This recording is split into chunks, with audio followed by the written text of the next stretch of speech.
मैं शायख मुजाहिद हुसैन आबादी RBC channel के माध्यम से इस वक्त मैं बता दूं कि फजलगंज स्टेडियम सासाराम में हूं और फजलगंज स्टेडियम में आज अमित शाह का शुभागमन होने वाला है।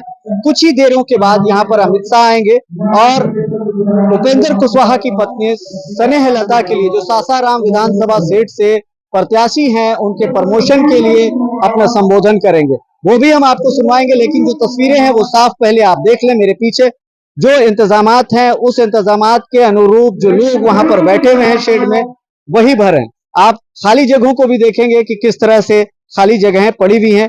बहुत ज्यादा भीड़ नहीं है। उनके आगमन की खबर या तो नहीं हुई होगी या तो फिर ये हुआ होगा कि इंडिया गठबंधन के प्रत्याशी जो हैं उनका असर ये देखने को मिल रहा है कि भीड़ आज कटती और बढ़ती हुई दिखाई दे रही है। आपको ये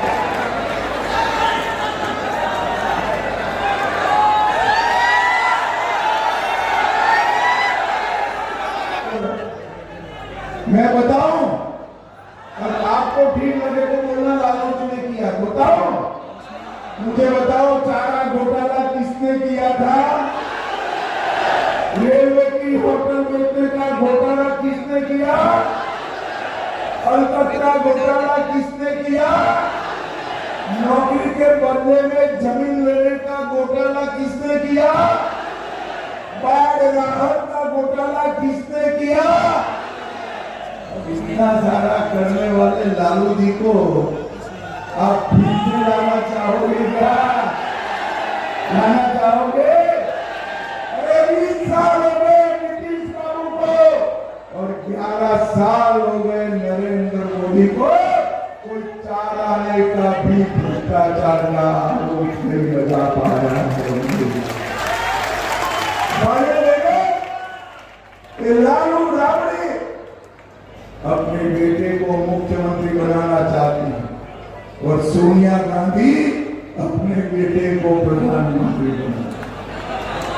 लालू जी और सोनिया जी, कान खोलकर सुन लो, लालू जी का बेटा न मुख्यमंत्री बनेगा, न सोनिया जी का बेटा प्रधानमंत्री। पटना में सीएम का कुर्सी खाली नहीं है, वहां नीतीश कुमार जी बैठे हैं और दिल्ली में नरेंद्र मोदी।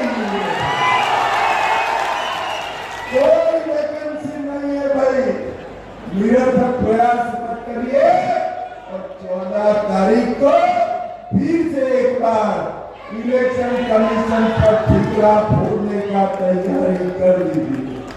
भाइयों बहनों, पूरे बिहार में जो वातावरण बना है उसमें रोहतास सासाराम जुड़ जाए। इस जिले की सभी सीटें एनडीए को देना है। और आज मैं सासाराम से निरंतरी आगे रही और चेनारी से मुरारी प्रसाद जी आए, मुरारी प्रसाद आ गया।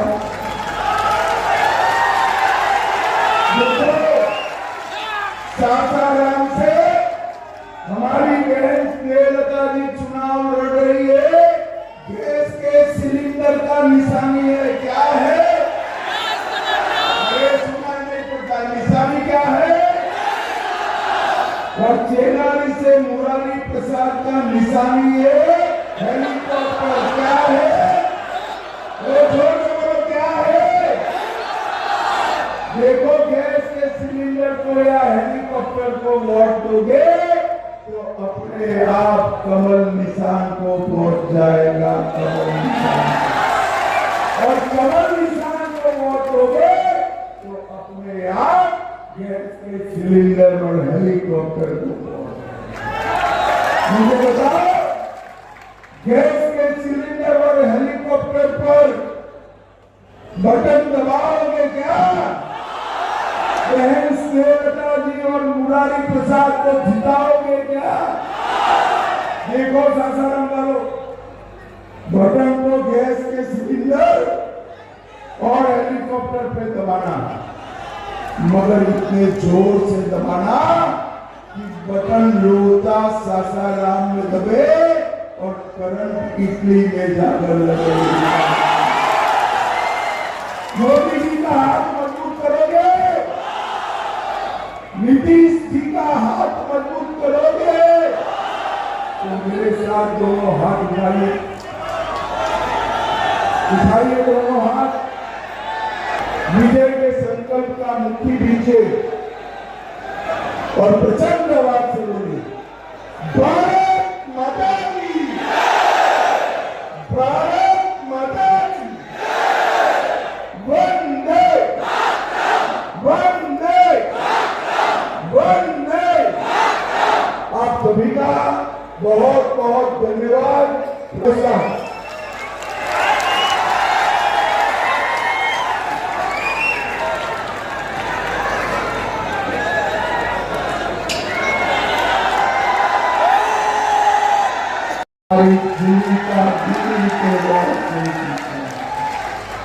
भाइयों बहनों, उन्होंने घुसपैठिया कॉरिडोर बनाना चाहते हैं और नरेंद्र मोदी जी इंडस्ट्रियल कॉरिडोर बनाना चाहते हैं। इंडस्ट्रियल कॉरिडोर आपने मोदी जी को बार बार वोट दिया, आपने नीतीश बाबू को बार बार वोट दिया और बिहार में ढेर सारा संकट आया है। अगले 5 साल में हम पूरे बिहार को एक विकसित राज्य बनाने का काम करेंगे, एक विकसित राज्य बनाने का। तो सामने एनडीए के सामने एक महागठबंधन लड़ रहा है, वो अंदर अंदर भी लड़ रहे हैं, हमसे कम लड़ रहे हैं, एक दूसरे के खिलाफ जाके लड़ रहे हैं। मगर मित्रों, एनडीए जो है 5 पांडव की तरह एक मुस्त होकर, एकजुट होकर चुनाव में लगा है। एक मुस्त हर जगह 500 पार्टी के कार्यकर्ता, चाहे हम के हो, चाहे रालोमो के हो, चाहे पासवान जी की पार्टी के हो, चाहे जदयू के हो, चाहे मेरी भारतीय जनता पार्टी के हो, सभी मुक्त होकर लड़ते हैं। और मित्रों, एकता ही आने वाले दिनों का विजय का संकल्प। भाइयों बहनों, मैं आज कह कर जाता हूं कि मोदी जी बहुत कम समय में रोहतास के सोनाचूर चावल को जीआई टैग देकर सोनाचूर के किसानों का कल्याण करेंगे। यहाँ की प्रसिद्ध सोन मछली को भी, सोन मछली का भी मार्केटिंग का पूरा व्यवस्था हम करने वाले हैं। हम पूरा 20 साल में, मोदी जी के 11 साल में बिहार भय मुक्त बना है। टूटी फूटी सड़कों की जगह शानदार हाईवे बने हैं। ये ढीबरी युग खत्म होकर 20 से 22 घंटा बिजली हर घर और हर गांव में। मैं 2015 में आया था। 2015 में यहाँ चार्जिंग, मोबाइल चार्ज करने की दुकानें लगी थी, क्योंकि घर में बिजली नहीं थी। अब हर घर में बिजली भी पहुंची है और 24 घंटा है। मगर मित्रों, फिर से एक जंगल राग लाना।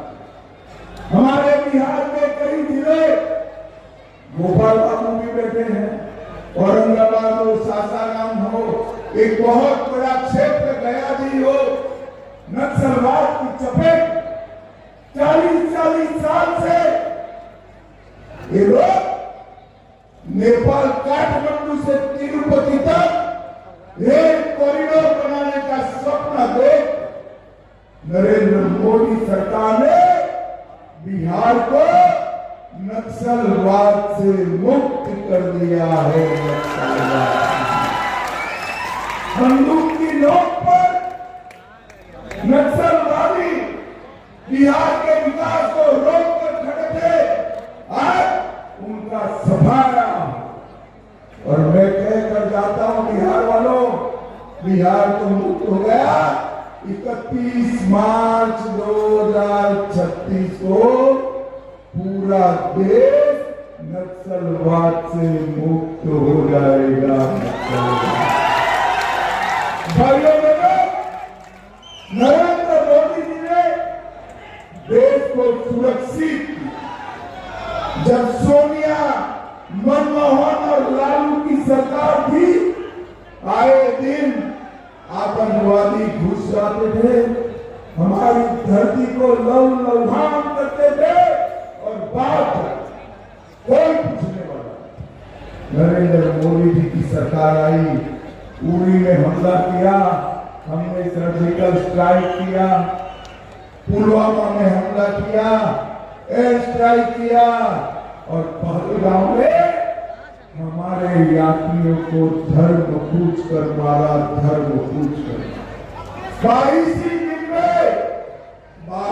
दिन में ऑपरेशन सिंदूर कर पाकिस्तान के घर में घुसकर आतंकवाद का। और आज इस पवित्र भूमि पर, शक्तिपीठ की भूमि पर मैं कहकर जाता हूं, आगे अगर आतंकवादी गोली चलाएंगे, हम गोली का जवाब गोले से लेंगे, गोले। और भाइयों बहनों, ये गोला कहां बनने वाला है मालूम है? मोदी जी बिहार में डिफेंस कॉरिडोर और ऑर्डिनेंस फैक्ट्री डालने वाले हैं। सासाराम वालों, गोला तो जरूर बरसेगा पाकिस्तान पर, मगर वो गोला मेरे बिहार और सासाराम में बना हुआ है। भाइयों बहनों, आप एक बात मुझे बताओ जरा, अयोध्या में जो राम मंदिर बना है, वो बनना चाहिए था या नहीं बनना चाहिए? ऐसे नहीं, जरा जोर से बताओ, बनना चाहिए था या नहीं बनना चाहिए था? 550 साल पहले बाबर ने राम मंदिर तोड़ा था। पहले मुगलों ने लटकाया, अंग्रेजों ने अटकाया, कांग्रेस और लालू ने उसको भटका दिया। 2019 में आपने मोदी जी को फिर से प्रधानमंत्री बनाया। 19 में भूमि पूजन कर, 24 में प्राण प्रतिष्ठा कर जय श्री राम। अब मुझे बताओ सासाराम वालों, अयोध्या में आकाश को छूने वाला राम मंदिर बना है। बिहार में मां सीता का जन्म हुआ था। सीतामढ़ी में पुनौरा धाम में भव्य सीता मां का मंदिर बनना चाहिए या नहीं बनना चाहिए? अरे जोर से बोलो, सारी दीदी लोग भी बताए, बनना चाहिए या नहीं बनना चाहिए? आप चिंता मत करो, 2 माह पहले नीतीश जी और मैंने भूमि पूजन किया है। 2.5 साल में 850 करोड़ की लागत से मां सीता का भव्य मंदिर बनाने का हम काम करेंगे। और जिस दिन उसकी प्राण प्रतिष्ठा होगी, उसी दिन हम सीतामढ़ी से अयोध्या जी का वंदे भारत ट्रेन का भी उद्घाटन करेंगे। अयोध्या जी जाने वाला देश का हर यात्री सीतामढ़ी आएगा और हमारे बिहार के पर्यटन को बढ़ावा मिलेगा। भाइयों बहनों, मैं आज सासाराम आया हूं। यही सीट को बाबूजी ने सालों तक प्रतिनिधित्व किया। एक कांग्रेस पार्टी बाबूजी का जीवन भर अपमान है। जगजीवन राम जी अगर प्रधानमंत्री नहीं बने तो कांग्रेस ने उनको नहीं बनने दिया, इसीलिए नहीं बने।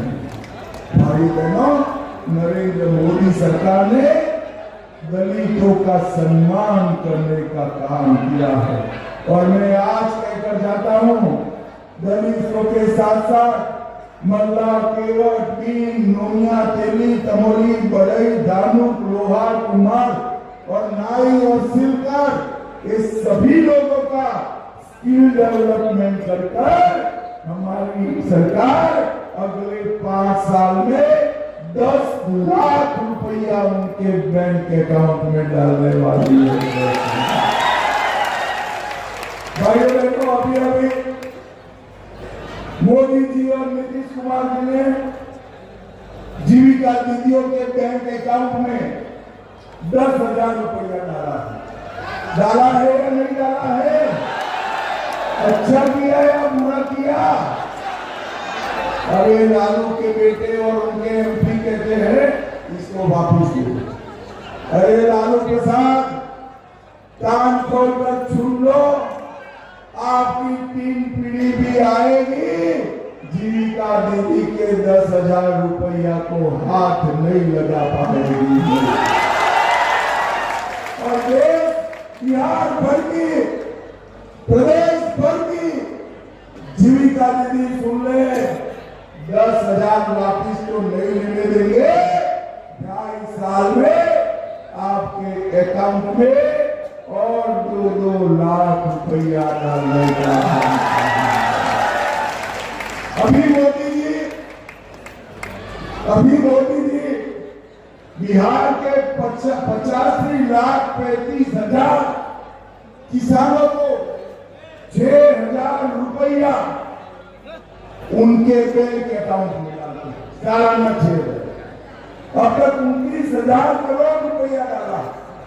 मगर आप सारे बिहार के किसान सुन लो, एनडीए सरकार बना दो, 6,000 की जगह अब 9,000 रुपया डालने का हमने विकास को धरती पर उतारा। भाइयों बहनों, 3712 करोड़ से पटना, आरा, सासाराम रोड मोदी जी बना रहे हैं, जिसका सबसे बड़ा फायदा भोजपुर, सारण, सीवान, गोपालगंज और पश्चिम चंपारण के बीच में भी बहुत बड़ी कनेक्टिविटी होगी। 1400 करोड़ की लागत से इंटीग्रेटेड मैन्युफैक्चरिंग क्लस्टर गया जी में बन रहा है। बिहार कनेक्ट में 1,80,000 करोड़ के इन्वेस्टमेंट के हमने एमओयू किए हैं। और रोहतास जिले की बात करूं तो देहरी क्षेत्र में मुख्यमंत्री ग्राम सेतु सड़क योजना के तहत 7 नए पुल हमने मंजूर किए। देहरी और विक्रमगंज स्टेशन का विकास हो रहा है। सासाराम स्टेशन पर वंदे भारत और अमृत भारत एक्सप्रेस का ठहराव सुनिश्चित कर लिया। 55 करोड़ से सासाराम में 200 बेड का अस्पताल बन चुका है। और रोहतास वालों, बच्चों को मेडिकल में दाखिला लेने के लिए दूर नहीं जाना पड़ेगा। रोहतास में नया मेडिकल कॉलेज का भी हमने मंजूरी दे दिया। दिनारा प्रखंड में बलूनी धाम इको पार्क का निर्माण चल रहा है। करमचट डैम पर हाउस बोट सेवा की शुरुआत हो गई है। डल झील के बाद सबसे बड़ा हाउस बोट सुविधा वाला दूसरा जगह हमारा करमचंद डैम बनने वाला है। बादलगढ़ में दुर्गावती इको टूरिज्म बना है और 530 करोड़ से सीवरेज ट्रीटमेंट प्लांट का भूमिका भी बना दिया है। अब मुझे बताओ भाई, लालू राबड़ी ने कुछ किया था क्या? अरे जोर से बोलो, कुछ किया था? देखो सासाराम वालों, आप लालू जी को अन्याय कर रहे हो, बेचारे बीमार भी है कुछ काहे?